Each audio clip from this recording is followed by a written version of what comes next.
Tony D and Little Joan with a screenwriter's rant on Government Cheese, a new series from Apple TV about a black family. It's in a California town, and I guess weird stuff happens to them. Smash like and subscribe. Thank you for smash liking and subscribing. Check out my books. The links are in the description. Comedy horror in South Jersey. It's the Pineys, books 1 through 17, available at Amazon.com. Don't forget, Kindle Unlimited is free. The design on this show is neat. I like early 60s, late 60s designs. It makes me a little nostalgic. But at the same time, it doesn't seem to really add anything to the show. I mean, they bill it as some sort of surreal comedy. I mean, the plot seems semi-realistic in that your main character used to be a criminal, but now he's on the straight and narrow.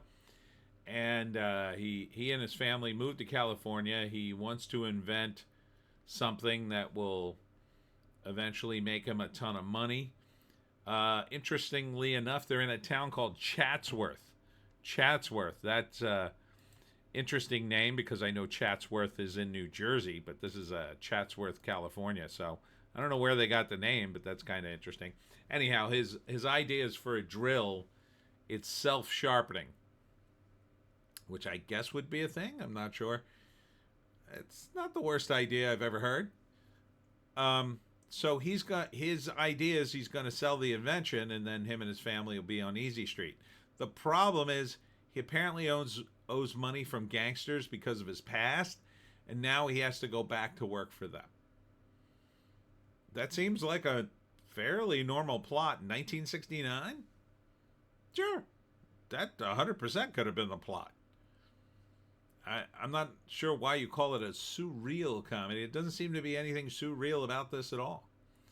But they seem to be mixing elements of like Wes Anderson and I don't know,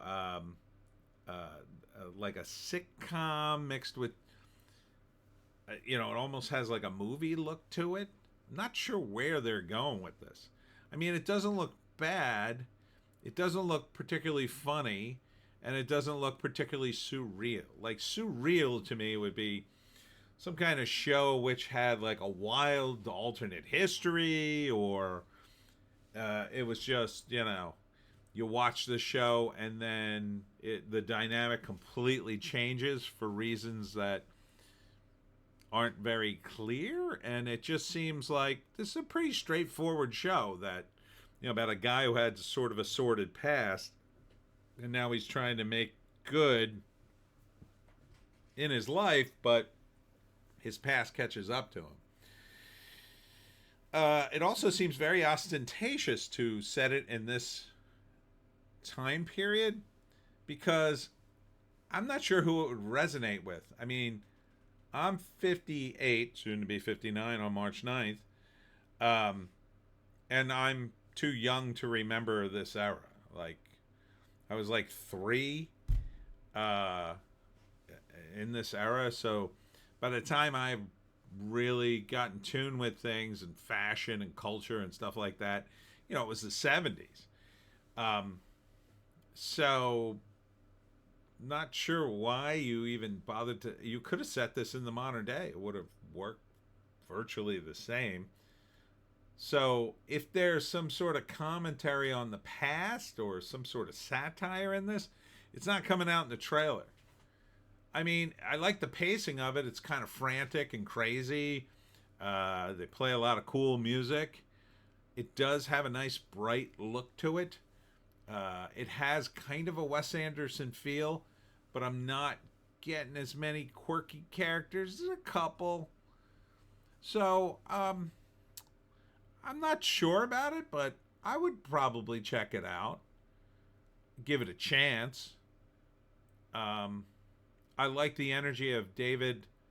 I'm not sure how to say this name. Oyelowo? He's got good energy. He's moving around. he's full of it. You know, he's very positive energy. He's got a lot of charisma.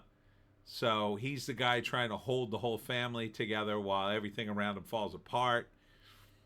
And so I think it can be fun. It feels a little more like a movie than a TV show. Like in a movie version, it would be like the gangsters come to collect the debt, and then he has to pull one more job and somehow keep things together, sell his invention, keep his family from falling apart, and make sure all the gangsters. And then there's a big shootout at the end where he turns into an unstoppable killing machine and solves all their problems somehow. Instead, I'm not sure how this sitcom or TV show will roll out. I would give it a chance, though, just simply because it looks a little different. I like the music. I like the energy. I like the brightness of it. Just kind of feels like they're spending a lot of money on a lot of things that are maybe unnecessary. It feels like these days every studio puts out stuff. You know, there was a time in which I was pitching, trying to get into a studio, trying to sell a screenplay or a TV show. And I got the impression that I was out of my league. You know, I would get feedback, I would get rejections, and they acted like, well, you're sending us the wrong thing. This is incomplete, or you know, we're much higher and loftier than you, and this isn't what we want at all. If I got any feedback at all, and then I'm not sure when it happened, but at some point, you know, they started just sort of chasing trends, and now it feels the exact opposite. It feels like no one in any of these studios really knows how to write. And if they manage to put something halfway decent together, it is the biggest of miracles. So, you know, Apple TV's I've heard has a few pretty decent shows. They're surprisingly good. So I would give this a chance.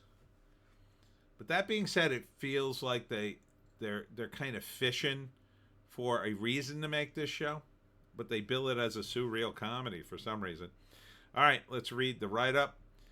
Hampton Chambers is a newly released ex-convict striving to leave his criminal history behind and reunite with his family. Amidst the struggle, he grapples with the frequent, inexplicable moments of divine intervention. Okay.